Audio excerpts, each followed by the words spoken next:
Silent. আমরা এই যে সংক্ষিপ্ত প্রশ্নের জন্য আমাদের যে গণিত বই এটার অনুশীলনী 1-এর 10-এর ক নাম্বার যে প্রশ্নটা সেটা রাখলাম। ওখানে দুইটা কোশ্চেন আছে, ক খ দুইটা কোশ্চেনই সংক্ষিপ্তের জন্য ইম্পর্টেন্ট। আমরা ক নাম্বারে গেলাম, ওখানে যে প্রশ্নটা দেওয়া আছে দুইটা মান দেওয়া আছে, একটা হলো 0.12 এবং আরেকটা হলো 0.13। আমরা লিখে নিলাম এটা নিম্ন সীমা আর আমরা লিখে নিলাম এটা উচ্চ সীমা। যেটা বড় সেটা উচ্চ সীমা, যেটা ছোট সেটা নিম্ন সীমা।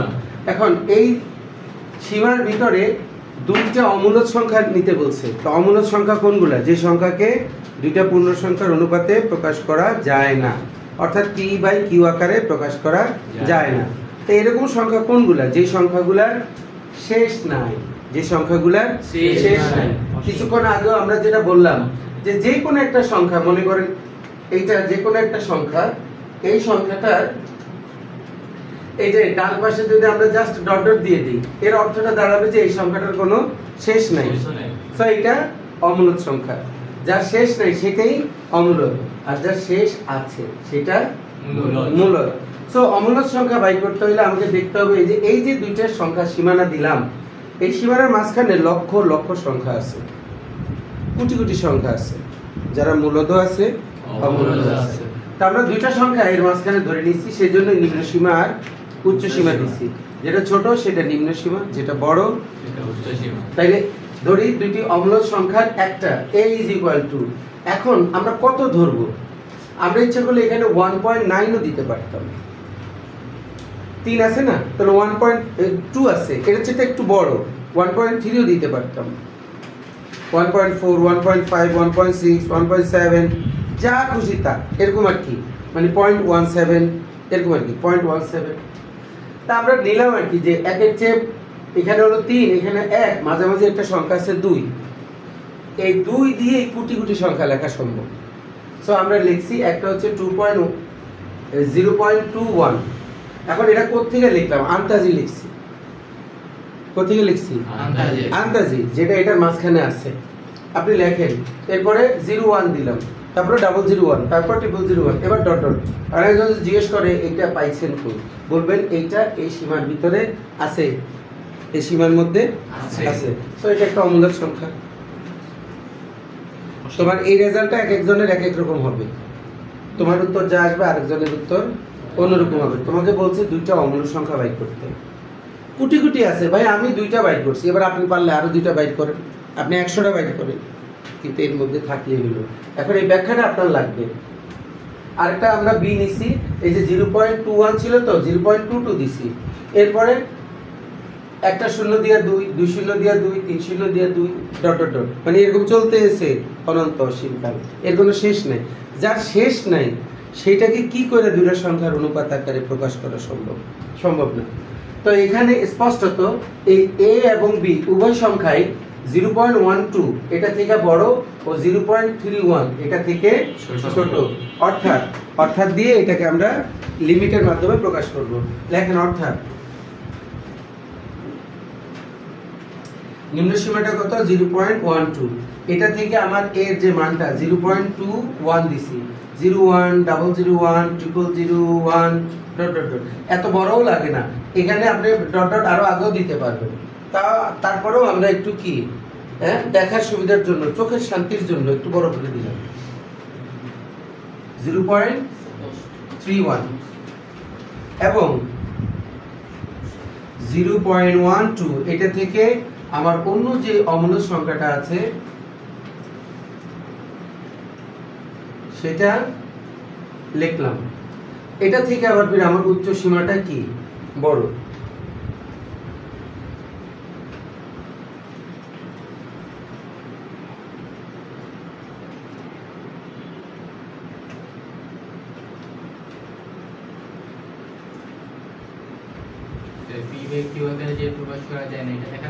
এই যে ব্যাখ্যা দিচ্ছি, কাজে a ও b হলো অসীম দশমিক যুক্ত সংখ্যা,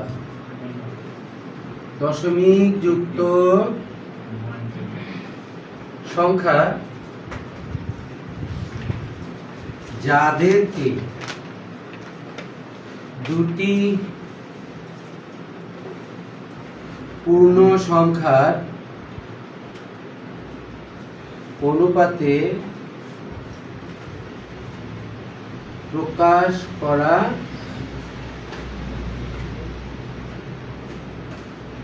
যায় না। অতএব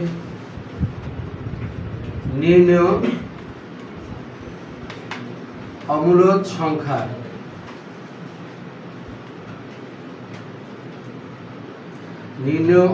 সংখ্যা হলো, এখন আর আমি এ বি দিব না, যার সংখ্যা দুটা লিখব।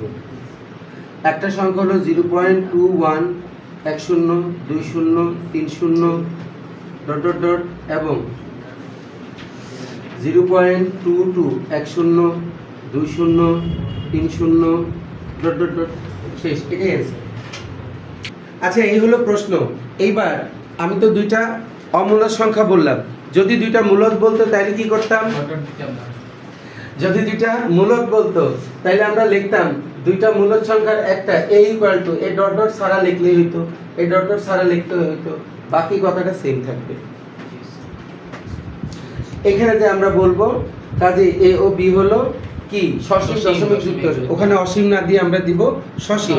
সসীম দশমিক যুক্ত সংখ্যা যাদেরকে দুইটি পূর্ণ সংখ্যার অনুপাতে প্রকাশ করা যায়। যদি মূলদ চায় তাহলে সেই ক্ষেত্রে এটা দিয়ে দিব। আবার অনেক সময় এমন চায় যে একটা মূলদ একটা অমূলদ, তাই একটার মধ্যে দশমিক এই যে অসীম চিহ্ন দিব না, আরেকটার মধ্যে অসীম চিহ্ন দিব। সীমানা এভাবেই লিখবো, যেটার মাঝখানে পড়ছে এই জিনিসটা ম্যাথমেটিক্যালি আমরা দেখাই দেব। ফিনিশ। আচ্ছা, এটার খ নাম্বারটা কিন্তু করতে হলে আপনাকে কি করতে হবে? আমি দুইটা কোশ্চেন দিব। যে কোনো প্রশ্নকর্তা মেইন বইয়ের প্রশ্নকে কিন্তু সংক্ষিপ্ত প্রশ্নের মধ্যে দেওয়ার সম্ভাবনা বেশি, কারণ মেইন বইয়ের অঙ্কগুলাই আমাদের জন্য সবচেয়ে বেশি গুরুত্বপূর্ণ। মেইন বইকে বাদ দিয়ে কখনোই প্রশ্ন হয় না। আপনি সৃজনশীল করেন যাই করেন, ওখানে কি বইয়ের বাইরে থেকে কিছু আসে? এটার প্রেজেন্টেশনটা আলাদা, বাট বইয়েরই কোনো না কোনো অঙ্কের মতোই তো হয়। সো আমরা ক্ষয়ের মধ্যে যাব। বাজান, ক্ষয়ের মধ্যে কিন্তু আমি পুরো অঙ্কটা করে দেব না। ক্ষয়ের মধ্যে যেটা থাকবে এটার মধ্যে কোনটা বড় আর কোনটা ছোট এটা বোঝার জন্য আপনাকে একটু ক্যালকুলেটরে যাইতে হবে। ক্যালকুলেটরটা বের করেন। এই যে কোনটা যে নিম্ন সীমা, ক্ষয়ের মধ্যে একটা মান আছে 1/√2, 10 এর ক্ষয়ে একটা মান আছে 1/√2, আর একটা মান আছে শুধু 2 √2। ওই যে √2 লিখছি।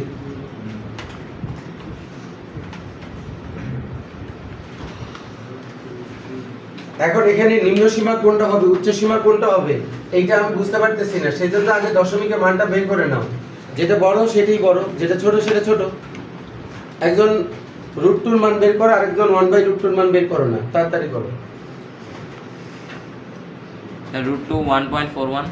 আচ্ছা, 1/√2 মান হলো 0.1/√2। স্যার 1 এর পুরোটা আছে? এত ভুল করলে কি হবে? হ্যাঁ, জীবনটা ভুল নিয়ে চলছে। 0.707। ঠিক আছে, 1/√2 মান। হ্যাঁ স্যার, 1/√2 এর মাধ্যমে লিখি। ঠিক আছে।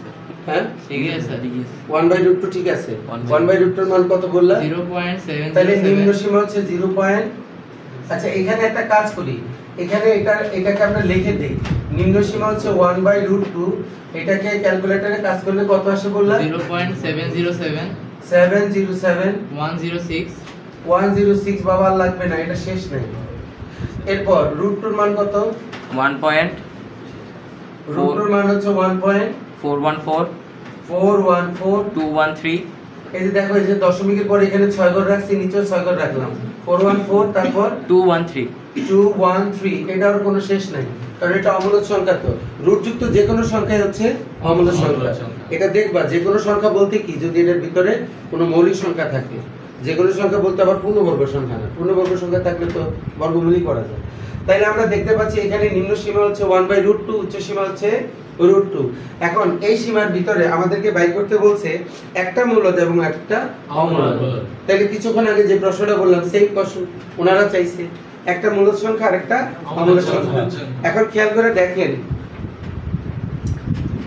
আপনার নিম্ন সীমা শুরু হয়েছে 0.7 থেকে, তাইলে আমার একটা মূলদ আর একটা কি অমূলদ। তাইলে আমি প্রথমে ধরি ধরি মূলদ সংখ্যা a is equal to এখানে 0.7 এর চেয়ে বড় যে কোনো সংখ্যা নিলেই হয়, কারণ এটা হলো 1, তাহলে 0.7 এর চেয়ে বড় কি নেই, 8 নিলাম, যাও জাস্ট 8 বসাই দিলাম, তাহলে 0.8101001201 এটা কি সংখ্যা, মূলদ। যদি মূলদ বলি তাহলে এই অসীম চিহ্ন থাকবে না। আর অপর অমূলদ সংখ্যা b is equal to, তাহলে এখানে আমরা 8 দিছিলাম, এবার আমরা 9 দিলাম।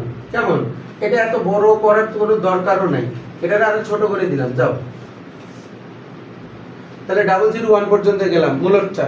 এখানেও আমরা কি করব, 002 পর্যন্ত যাব। এরপরে কি, এরপরে ডট ডট দিয়ে দিই।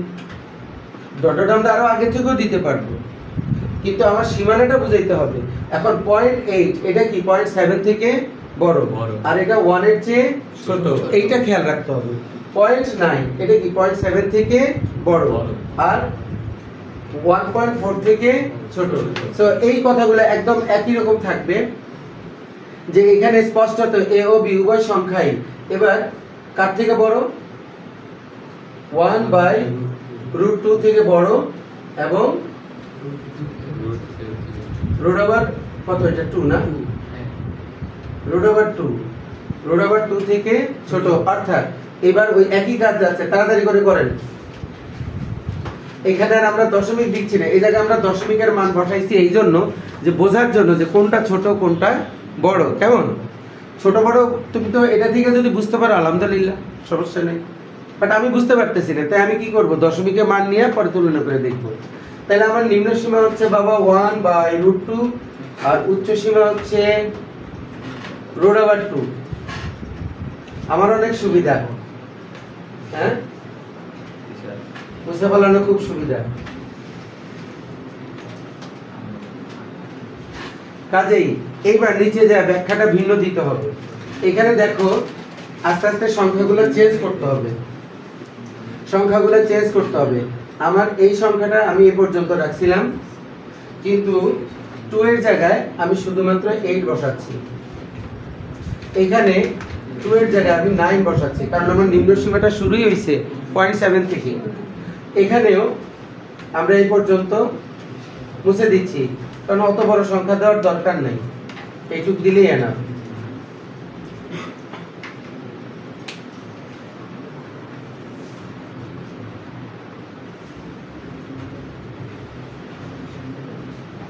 এখন এই জায়গায় a এবং b এর জন্য আলাদা আলাদা ব্যাখ্যা যাবে। আমরা লিখব, কাজে a হলো সসীম দশমিক যুক্ত সংখ্যা, যাদেরকে বাদ দিয়ে আমি এখানে লিখে দিচ্ছি, যাকে দুটি পূর্ণ সংখ্যার অনুপাতে প্রকাশ করা যায়, কিন্তু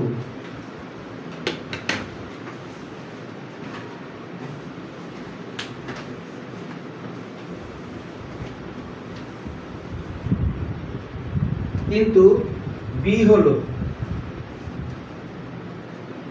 অসীম দশমিক যুক্ত সংখ্যা,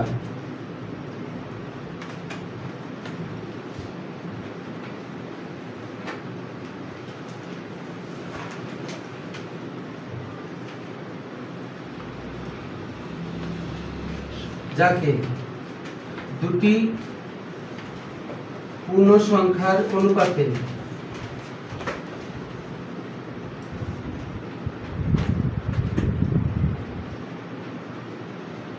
প্রকাশ করা যায় না। অতএব দিয়ে মূলদ সংখ্যা লিখবা ওইটা, আর অমূলদ সংখ্যা লিখবা এটা। লেখো, অতএব মূলদ সংখ্যা ইকুয়াল টু এটা, আর অমূলদ সংখ্যা যেটা তুমি ওখানে লিখছো সেটাই লিখে দাও। মূলদ সংখ্যা কত থেকে শুরু করছি আমরা, 0.8, তারপরে কত 1, 01, 001 শেষ, আর অমূলদ সংখ্যা হচ্ছে কত 92020002 dot dot dot dot dot না দিলে কিন্তু অমূলদ হবে না। এই দুইটাই অ্যান্সার। এবং বারবার বলতেছি, এই যে মূলদ আর অমূলদ সংখ্যা, তোমার অ্যান্সারের সাথে আরেকজনের অ্যান্সার কি হবে না, মিলবে না। তোমার সাথে আরেকজনের অ্যান্সার মিলবে না, এক একজনের এক একটা অ্যান্সার আসতে পারে, এটা কোনো সমস্যা না।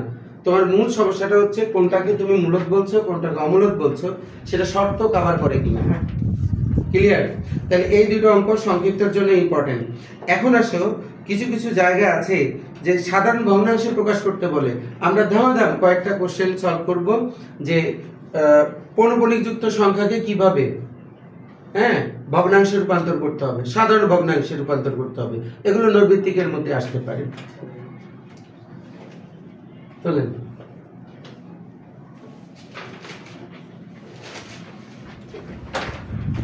আমি উপরে বসলাম।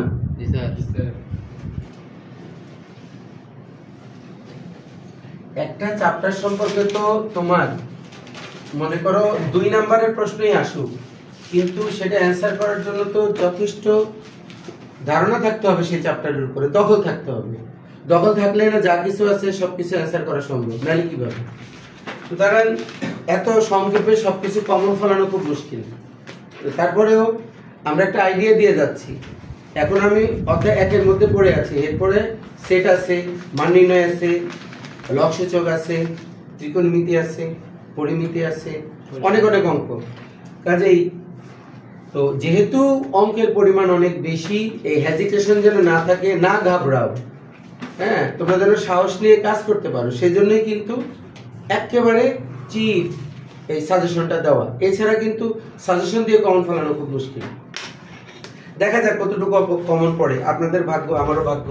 তাহলে একটা একটা করে তাড়াতাড়ি করে আমরা একটা একটা ফর্ম সলিউশন করার চেষ্টা করি। প্রথম হচ্ছে কি, সাধারণ ভগ্নাংশে প্রকাশ। সাধারণ ভগ্নাংশে প্রকাশ,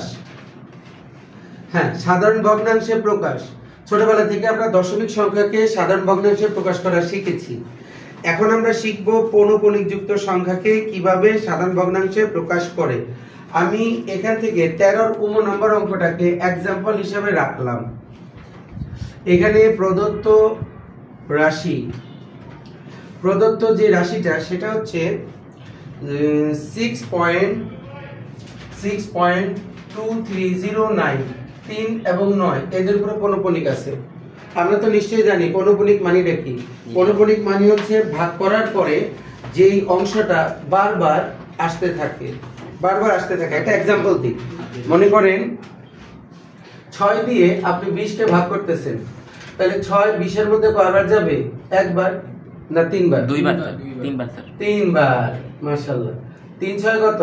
18, বিয়োগ দিলে 2, দশমিক দিয়ে 0। আবার 6 20 এর মধ্যে কয়বার? 3 বার। 3 6 18, বিয়োগ দিলে 2। আবার এই যে দশমিক থাকলে কি একটা শূন্য ফ্রি পাওয়া যায়, তাহলে 3 6 18, আবার 2। এখন তুমি আজীবন ভাগ করো, একই তো ভাগ আসবে বারবার। তাহলে দেখা যাচ্ছে যে দশমিকের পরে যে 3, এই 3টা কি বারবার আসতেছে। তো এইভাবে না লিখে ওনারা এই সংখ্যাটাকে কি লেখেন? 3.3। যেহেতু 3 বারবার আসতেছে তার উপরে টিপ পড়ায় দেয়। তো টিপ পড়ায় দেওয়ার অর্থ হলো পৌনঃপুনিক, এটা বারবার আসবে। এবার আসো, এখানে টিপ আছে কার কার উপরে? 309, 309। এই অংশটা একবার আসার পরে আবার কত আসবে? 309। আবার কত আসবে? 309। এভাবে অনন্ত অসীমকাল আসতে থাকবে। এটাকে বলে পৌনঃপুনিক। তো এইটাকে আমরা কি বলবো? সাধারণ ভগ্নাংশে প্রকাশ করব। তো সাধারণ ভগ্নাংশে প্রকাশের জন্য অনেক ধরনের রুলস আছে, একটু খেয়াল করি। এই পৌনঃপুনিক যাদের উপরে আছে, যেই কয়টা অঙ্কের উপরে পৌনঃপুনিক থাকবে, কথাটা খেয়াল করে শুনবেন, যেই কয়টা অঙ্কের উপরে পৌনঃপুনিক থাকবে। এখানে কয়টা অঙ্কের উপরে আছে? আমরা যে দশমিক যুক্ত সংখ্যা দেখেন 2.5, এই দশমিক তোলার জন্য আমরা টান দিয়ে টানের নিচে কত লিখতাম? 10। দশমিকের জন্য কত লিখতাম? 1। দশমিকের পরে যে কয়টা অঙ্ক থাকবে সে কয়টা? 0। সো 10 ভাগের 25, এই হলো দশমিক উঠে গেল। কিন্তু পৌনঃপুনিক যখন থাকে তখন আর দশমিকের দাম নেই, তখন উঠাইতে হলে পৌনঃপুনিকের মূল্য দিতে হবে। তো 3টা অঙ্কের উপরে পৌনঃপুনিক আছে, তাহলে নিচে দিতে হবে 3টা 9। পরিষ্কার? তাইলে যে কয়টা অঙ্কের উপরে পৌনঃপুনিক থাকবে সে কয়টা 9 যাবে। ক্লিয়ার? এবার আসেন, পৌনঃপুনিকের আগে দশমিকের পরে যে অংশটা থাকে এটাকে কি বলে? অনাবৃত্ত অংশ। যার উপরে পৌনঃপুনিক নাই, যার উপরে পৌনঃপুনিক নাই, ওই অংশটাকে কি বলে? অনাবৃত্ত অংশ। অনাবৃত্ত। আর পৌনঃপুনিক থাকলে আবৃত্ত। কথা পরিষ্কার? তাইলে দশমিকের পরে দুই ধরনের অংশ থাকে, একটা অনাবৃত্ত আর একটা আবৃত্ত যদি থাকে। তা আবৃত্তের আগে দশমিকের পরে অনাবৃত্ত অংশ আছে কিনা এটা দেখবা। থাকলে ওখানে কয়টা অঙ্ক আছে? দশমিকের পরে এখানে কয়টা অঙ্ক আছে? তাইলে এর জন্য শূন্য যাবে। কয়টা? তাহলে অনাবৃত্ত অংশের অঙ্ক সংখ্যা যত, শূন্য সংখ্যা তত। যদি না থাকে শূন্য যাবে না। পরিষ্কার? তাহলে নিচের কাজ শেষ, নিচের কাজ শেষ। তারপর এখন উপরের অংশের কাজ। উপরে যে সংখ্যাটা আছে পুরো সংখ্যাটা আমরা লিখে ফেলবো। কত আছে?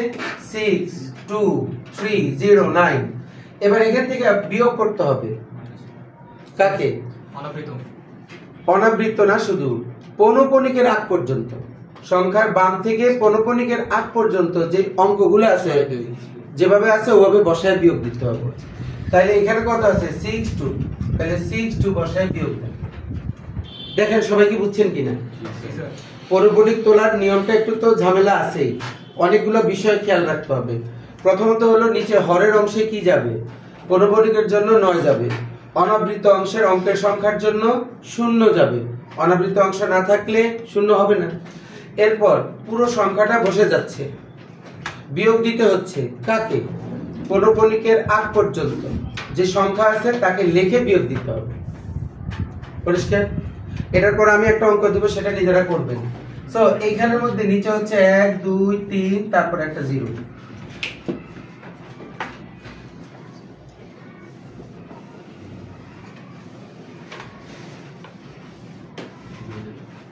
আচ্ছা এখন আসেন বিয়োগ দিলে দেখেন 2 আছে 9 হবে 7 হইলে, 6 আছে 10 হবে 4 হইলে, হাতে আছে 1 আছে 3 হবে 2 হইলে, 2 এর জায়গায় 2 6 এর জায়গায়। এখন এখানে কাটাকাটি করা যায় কিনা সেটা দেখেন। দশমিক আসে বলে দশমিকে নিলে তারপর এটা আসবে, ভগ্নাংশে রাখতে হবে। আচ্ছা একটু দেখি এটাতে 3 দেয়া যায় কিনা। 7 4 11 আর 2 কত? 13 দিয়ে 15, 15 আর 6 কত? 21 যায়। 3 দিয়ে কাটাকাটি 2 7 20,749 বাই 3 এই তো ওইটাই তো বললাম, এটাকে 3 দিয়ে কাটা যাচ্ছে, 3 দিয়ে কাটা যাচ্ছে।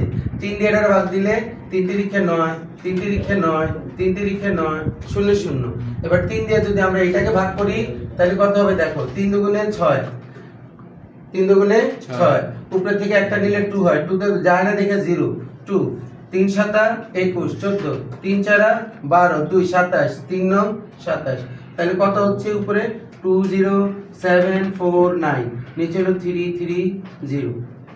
মেবি এইটাই অ্যানসার। আর কাটাকাটি যায় কি? যায় না, এটাই অ্যানসার। সো এইটাকে বলতেছি আমরা কি? সাধারণ ভগ্নাংশে প্রকাশ। ছিল একটা পৌনঃপুনিকের মধ্যে, নিয়ে আসছি ভগ্নাংশের মধ্যে। এখন এইটা দিয়ে যদি এটাকে ভাগ করেন আবার এটাতে চলে যাবে। কেমন? তাইলে পৌনঃপুনিক তোলা বোঝা গেল।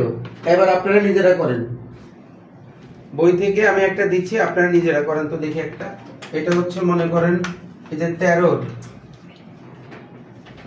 গ নাম্বার। এক্সাম্পলের সব অঙ্কই করা লাগবে এমন তো কোনো কথা না। অঙ্ক পারেন কিনা, বুঝতেছেন কিনা, পারবেন কিনা সেটা হলো বড় কথা। 3.78 এখানে দিলাম, নেন দেখি। 1 মিনিট সময়। আপনাকে এটার একটা কি দিবে? সাধারণ ভগ্নাংশের রূপ দিয়ে দিবে 4টা। কোনটা সঠিক? তো এটা কি আন্তাজি দাগাবেন না কইরা দাগাবেন? কইরা দাগাইতে হবে না, অঙ্কটা তো আপনাকে নিজেকে করতে হবে। শেষ, সাধারণ ভগ্নাংশ প্রকাশ শেষ। এরপর আবৃত্ত দশমিক ভগ্নাংশে প্রকাশ করো। এটা দরকার নেই, বাদ আমরা যেগুলো করা লাগে। যোগ করো আছে আবার।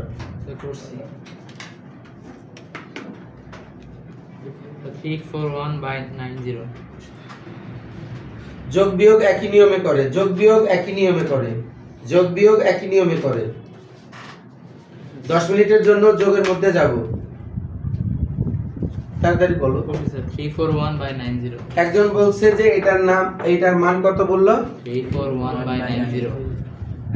341/90। এটাই অ্যান্সার, কাটাকাটি তো আর যাচ্ছে না, না, সো এটাই অ্যান্সার। কেমন? এই যে দেখো, আমি তোমাদের সামনে টেস্ট পেপারটা নিলাম।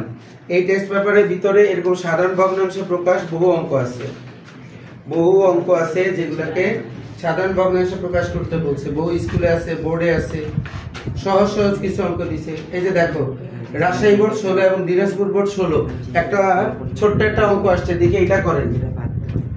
এই এমসিকিউর মধ্যে এটা বোর্ডে আসছে, দুইটা বোর্ডে আসছে 0.24, এটার উপর মনোপনি বলছে কি, এটাকে সাধারণ ভগ্নাংশে প্রকাশিত রূপ কোনটি? করেন তো এটা।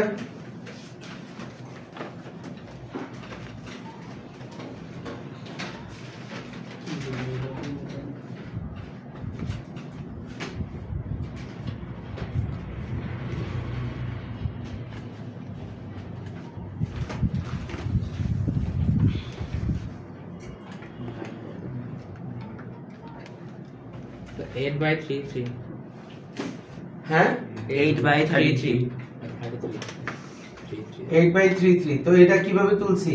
এই যে দুটার জন্য দুইটা 9 গেছে, আর হলো 24, 0 বিয়োগ দিলে তো কিছু থাকে না, তো 0 বিয়োগ দেওয়ার দরকার নেই। 3 দিয়ে কাটলে 3 এটা 24, 3 3 33, তাহলে 8/33। সো এটা হলো অ্যানসার। তো অপশনের মধ্যে 8/33 এটা কয়ের মধ্যেই আছে, অপশনে এটা কয়ের মধ্যেই আছে। যাই হোক, আমরা যেগুলো করতেছি আশা করি এর ভিতর থেকেই কমন পড়বে। তোমাকে নিয়মটা তো জানতে হবে যে কিভাবে আমি কাজটা করব। চলো এবার এই পৌনঃপুনিকের এই গুণ ভাগ করি। হ্যাঁ, পৌনঃপুনিকের গুণ ভাগ থেকে একটা আসে, চলো দেখি। পৌনঃপুনিকের গুণ ভাগ মুছে নিলাম। কুমিল্লা বোর্ড 20 আসছে, সিলেট বোর্ড 20 আসছে। এটা এমসিকিউ, এই যে কুমিল্লা বোর্ড এবং সিলেট বোর্ড আজকের এমসিকিউ 2 নাম্বারটা যদি আমরা বলি, এখানে আছে 42.18, এই দুটার উপর পৌনঃপুনিক, এই দুইটার উপর পৌনঃপুনিক ইনটু 0.28, 0.28 এইটার উপরে পৌনঃপুনিক। এবার আপনারা বলছে ইকুয়াল টু কত? তো এই অঙ্কটা কিভাবে করবেন বলেন? পৌনঃপুনিক তুলবেন, পৌনঃপুনিক তুলবেন, পৌনঃপুনিক তুলে তারপরে কাজ করবেন। কাটাকাটি গেলে করবেন, করে গুণটুন দিয়ে যা হয় তা লিখে দিবেন। করেন দেখি,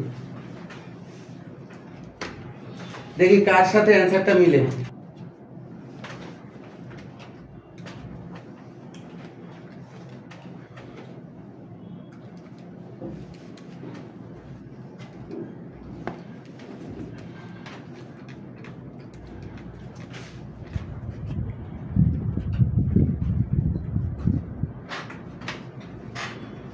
দশমিক আনতে বলছে নাকি ভগ্নাংশ? দশমিকে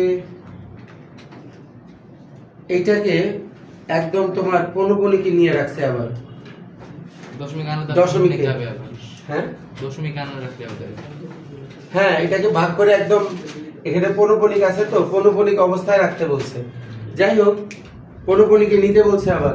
আচ্ছা করি এটা। এই যে 2 আছে 8 হবে 6 হইলে, 4 আছে 11 হবে 7 হইলে, 8 আছে 1, 1 আছে 2 হবে 1 হইলে 41 0.131। এখানে আসতেছে 2 আছে 8 হবে 6 হইলে 2, পরে হলো 90। এখন এখানে দেখেন এই দিক দিয়ে একটু কাটাকাটি করা যায়। 2 দিয়ে কাটলে 13 দুগুণে 26, 2 দিয়ে কাটলে 4 দুগুণে 8, 1 10, 5 দুগুণে 10। এইবার দেখেন তো এটা কি কাটাকাটি করা যায়? 5 7 5 12 8 6 18 যায়।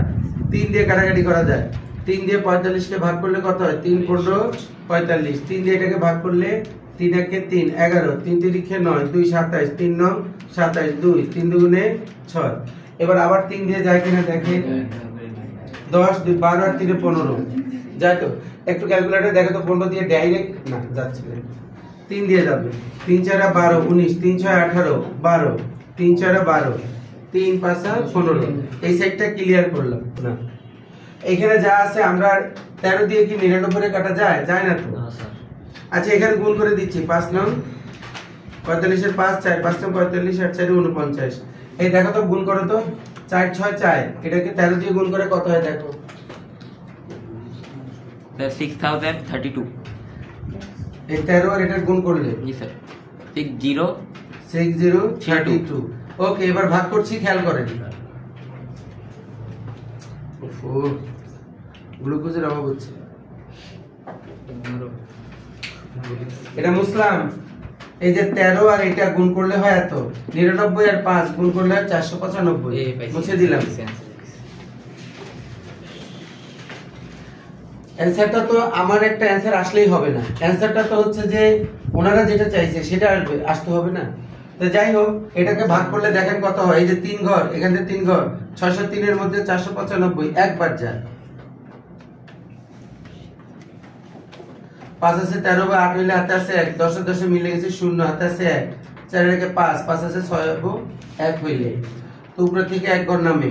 তো এটার মধ্যে কয়বার যাবে? 2 বার যায় না? 3 বার গেলে বেশি হয়, 2 বার যায়।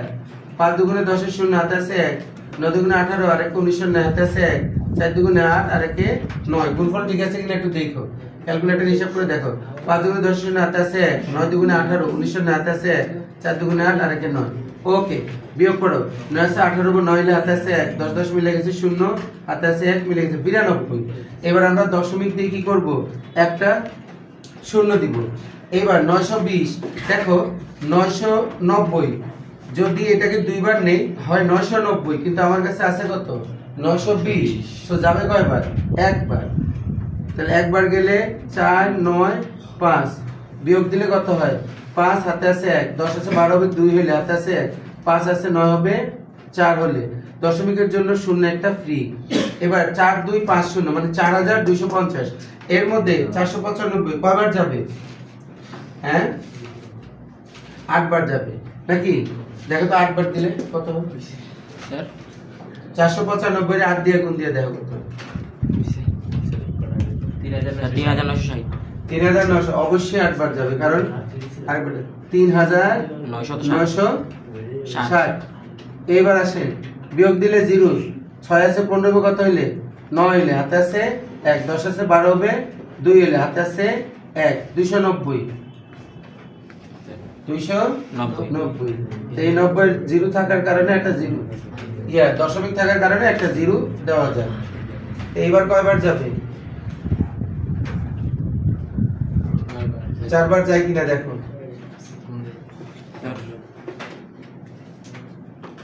এটাকে 4 দিয়ে গুণ দিয়ে দেখো। স্যার 1980 আছে স্যার, তাহলে আরো যাবে স্যার। এখানে বিয়োগ দিলে 1980 হয় না স্যার, দাঁড়াও। 6 আছে 15 হইব, 9 হইলে হাতে আছে 1, 10 আছে 12 হবে 2 হইলে। 290 ঠিক আছে। আচ্ছা, তাহলে 2900 তো। ও 2900 এর মধ্যে তো এটা যাবে 6 বার। 6 বার দিলে কত হয় দেখো। স্যার 6 বার না 5 বার যাবে। 5 বার? জি স্যার। 6 বার দিলে বেশি হয়ে যায়। জি স্যার। খেয়াল করে দেখো, এইটা দিয়ে এটাকে ভাগ করলে ভাগ করা যাচ্ছে না, 6 বার নিলে বেশি হয়। জি স্যার। তাহলে বেশি হয়। গুণ করে দেখো না, 6 বার নিলে তো বেশি হয়ে যাচ্ছে। এই যে দেখো, আরে বাবা 6 9 54, হাতে আছে কত? 5, 4 6 24 আর 5 এ কত? 29, একটু বেশি হয়ে যায়। 5 বার যাবে। এই 5 বার দাও, 5 বারে কত হয়? 2475 বিয়োগ দাও। 5, হাতে আছে 1, 7 রেখে 8, 8 আছে 10 হবে 2 হইলে, হাতে আছে এটা কত? 5, 9 আছে 425। তাইলে এই যে আবার আসছে দেখো, এই যে 425, দেখছো ছেলেটা? খেয়াল করছো? এই যে এখানে ছিল 425, আবার ওই 425 আসছে। এখন 0 দিয়ে ভাগ করলে আবার 8 5 আবার আসবে, আবার 8 5 8 5। সো এবার আমরা ছেড়ে দিলাম। এই হচ্ছে অ্যানসার।